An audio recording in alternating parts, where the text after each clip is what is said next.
In this video, I'll give you tips 61 through 65 from the series of 100 tips on how to be more decluttered, how to have very good organization in place so you can live more productively and more successfully. And welcome to Efficiency and Organization. This is where we discuss ideas and tips on how to be more productive, better manage with time, have great planning skills, be more efficient, so that way we can all achieve a lot more in our lives, especially in terms of goals, short-term and long-term goals. Okay, tip number 61 has to do with the home, bedding. So if you know you have like drawers or cabinets full of sheets or pillowcases, if you just kind of look through, take everything out and look through to see which ones you can get rid of and which ones you want to keep. Because the truth is you don't want to have clutters in the cabinets, clutters in the drawers, right?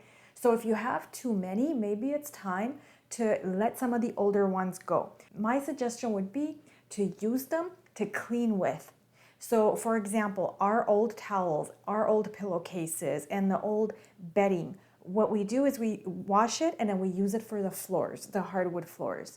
I would highly recommend doing that so that way you're still putting it to use one last time before you throw it out. Tip 62, don't buy new bedding or anything else for that matter, like let's say cups, let's say plates, unless you are replacing, because that way you are preventing clutters. Sometimes we do this, especially like with purses and wallets. We have like multiple sets of them and it's really not necessary. So we have to only get things that we are replacing. It'll help us save money. It'll help us have less things, less clutters in the home, and overall helps us have more organization. Next has to do with shoes.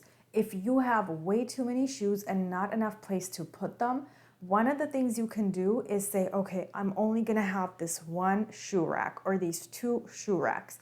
I can only have enough shoes that go on these.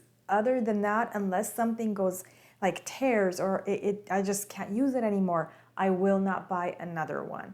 So this is a good way to keep you from having to spend money on more shoes, especially if you're the kind of person who just likes having shoes around.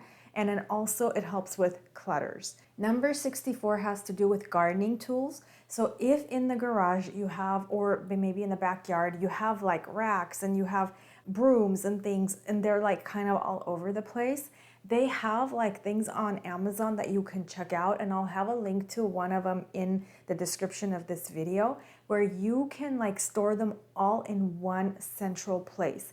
And it's really nice, it's really neat. That way, whatever you need, you just go and get it and then put it back right after use.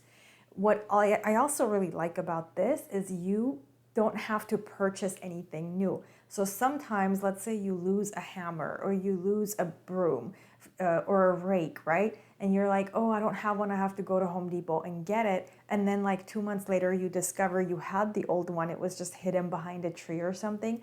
When you have one central place to put everything, that doesn't happen. You don't waste money buying alternate ones because it's already there. It just wasn't organized. Tip 65 has to do with gifts. There is nothing wrong with regifting. You can regift things. So for example, I always get a lot of lotions, scented candles and such when it's Christmas time. Well, guess what? They produce clutters. So what I do is I save them and then I give them as gifts also. Sometimes I even combine them with gift cards. So that way it's a tangible gift and an intangible gift together. But I don't put them out because there was a time when upstairs in my, like near the bathtub, I had so many lotions and I was not using them. They were just sitting there because I had gotten them as gifts. If you like the content, please make sure you subscribe to this channel because videos come out twice every week and they are always very helpful, very useful. And you can also share this video with other people so that way they can get the concepts and the ideas that they can put to use in their own lives. I will catch you in the next video.